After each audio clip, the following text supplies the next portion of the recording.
Hello everyone! Subscribe, hit the like button, and write in the comments below the best player of the season so far. We really value your opinion.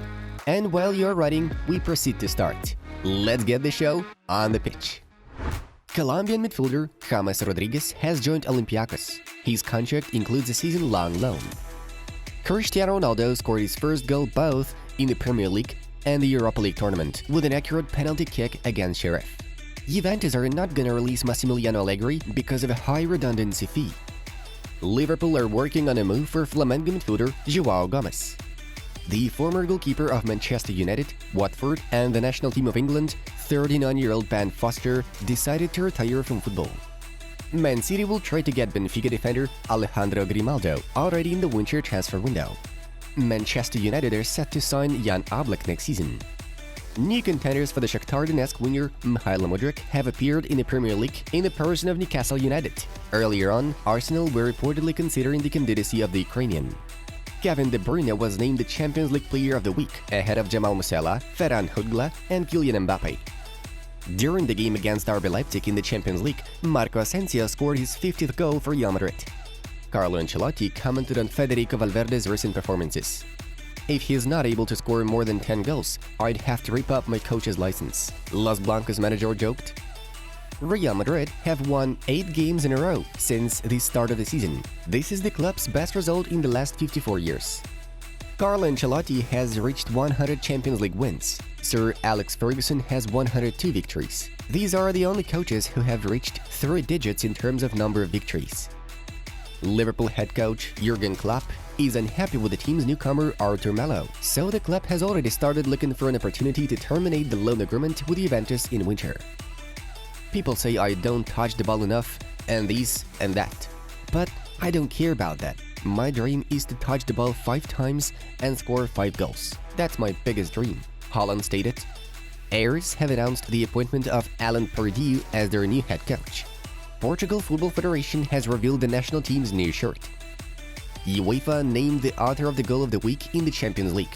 The award went to forward Erling Haaland, who netted against Dortmund in the 84th minute of the clash. Raheem Sterling's goal is his 25th in the Champions League, surpassing Paul Scholes' 24 to move second, behind only Wayne Rooney, 30. AC Milan technical director Paolo Maldini noted that the Rossoneri did receive an offer from Chelsea for forward Rafael Leao. Pedro Fuyana, Jan Oblak, Jose Maria Jimenez, Stefan Savic, Thomas Lemar, and Sergio Reguilon did not take part in presentations for the game against Real. This fact puts their participation in the Madrid derby in doubt. "It's right that we are booed. Now there's little to say. We just have to shut up, work, and look forward. It's everyone's fault," Leonardo Bonucci said. 23-year-old Kylian Mbappe is the first Frenchman to score in 6 consecutive Champions League games, including last season. At this point, the Frenchman sealed 8 goals. The Russian owner of Bournemouth, Maxim Damin, instructed the American consulting company Montminy & Co. to help with the sale of the club.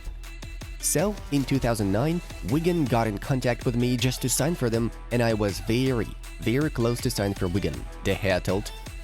Cristiano Ronaldo: "This scumbag won't let you breathe for a second. I didn't do so badly, but it's hard. It's a scoring machine," Dani Alves noted. Real Betis captain Joaquin Sanchez became the oldest goal scorer in the history of the Europa League. He achieved this mark at the age of 41 years and 56 days. Havertz and Mecha, Bella Kotchap, Werner, Royce, and 19 other footballers have been called up to the German national team for the Nations League fixtures. Ronaldo, Dalot, Felix, Cancelo are all part of Portugal for the Nations League matches. 3 of who scored 10 worst English players, Calvin Phillips, Luke Shaw, and Harry Maguire, and debutant Ivan Toney have been named in the England squad for the upcoming fixtures. The injured Marcus Rashford and another Red Devils representative, Jadon Sancho, were not included in the list. UEFA has opened disciplinary proceedings against Celtic over banners referencing the recent passing of Queen Elizabeth II. Maccabi Tel Aviv striker Eran Zahavi refused to come to the September matches of the national team of Israel. The reason was the conflict between the footballer and the new director of the team, Yossi Benayoun. Among other things, matches of the second match week of the Europa League and the Conference League group stage took place yesterday. The results are in front of you. Pause to watch all of them closely. Let's have a brief rewind of yesterday's matches. Dutch Midtjylland defeated Lazio 5-1 at home. Ferencvaros beat Monaco 1-0 in an away fixture. Roma easily coped with Finnish HJK 3-0. And Ronaldo finally scored for Manchester United this season. His accurate penalty take helped beat Sheriff by a score 0-2. Feyenoord's crushing 6-0 victory over Sturm also looks impressive. And now let's move on to the main topics of the release. GAVI has put pen to paper on a contract extension at Barcelona that will see him remain with his boyhood club until 2026.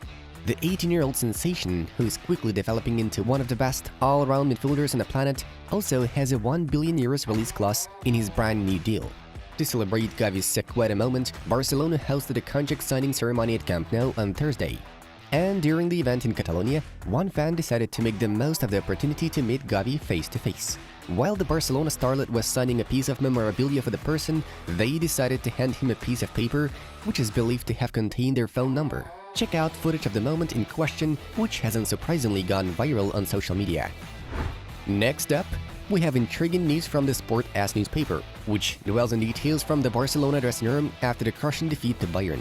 The general mood in the roster was very positive despite the defeat. Everyone there understood that they were not lucky enough to realize all the moments. Xavi's game plan was working. Therefore, the players are sure that it will be a completely different game at Camp Nou. Does it mean we have to wait for a revenge? Kylian Mbappé has certainly extended his contract with Paris Saint-Germain, but as before, he's on the list of interests of the leading clubs in Europe.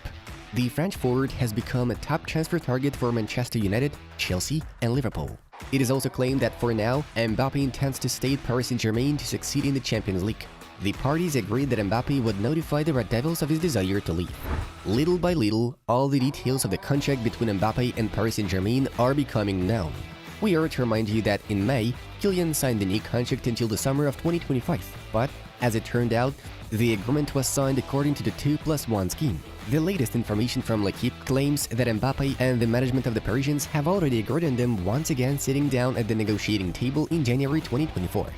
That's the exact time when Mbappe's future will be decided for sure, whether he will stay for one more year or get sold to another club, either to Real Madrid or one of the EPL top teams. Cesc Fabregas believes that Lionel Messi has every chance to return to Barcelona next summer. Messi? I don't know if Messi's return to Barcelona is possible. It could be an option if Barca is open to it being possible. In the end, it will be a decision for him and the club. It would be a nice ending. France Football has shared a rather captivating inside story over Lionel Messi's possible return to Barcelona at the end of the 2022-23 campaign. In late July and early August, the president of Barcelona, Joan Laporta, declared about the desire of the club to return its legend. France Football journalists contacted one of Messi's friends and asked him to comment on the info regarding Leo's comeback at Camp Nou. At the moment, there has been no contact regarding a possible return. The management of Barcelona did not call either Leo or the footballer's father. France Football suggests that Laporta could once again use Messi's name for his own purposes. Folks, check out the new video on our Inside Football project and find out how Matteo Messi impressed his father. It doesn't look like the little rascal we know at all. Very surprising and cool video. Have a great time watching. It was Football News. Have a nice one, and see you in a bit.